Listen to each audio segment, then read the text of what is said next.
যে কোনো আমল মাওলায় পাকের দরবারে কবুল হওয়ার জন্য সেই আমলের ফজিলত যথাযথ পাওয়ার জন্য দুইটা জিনিস শর্ত। কটা শর্ত বাবা?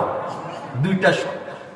যদি এই দুইটি শর্ত পাওয়া যায় তাহলে আমাদের আমল আল্লাহ তাআলার কাছে কবুল হবে। আর যদি শর্ত দুটি পাওয়া না যায় তাহলে আল্লাহর কাছে আমাদের আমল যত বড়ই হোক না কেন সেটার কোনো দাম নাই, কবুল হবে না। তা আমাদের আমলকে আল্লাহর কাছে কবুল করতে হলে, আল্লাহর কাছে গ্রহণযোগ্য করতে হলে এবং আমল করে আমরা আল্লাহর কাছে প্রিয় হতে হলে কয়টি শর্ত বললাম বাবা? দুইটি শর্ত।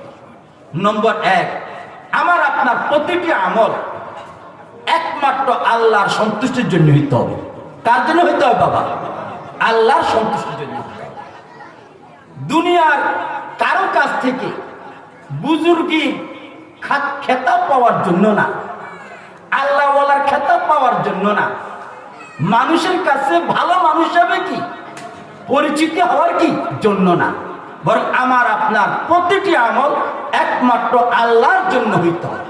এটাকে বলে ইখলাস। এটাকে বলে কি বাবা? ইখলাস। যে প্রতিটি কাজকে দুনিয়ার সকলকে আমাকে কি বললো না বললো এটার দিকে লক্ষ্য নয়, একমাত্র হলো আমার মাওলাই বলেছে মাওলার জন্য করতেছে। আমার আপনার খালি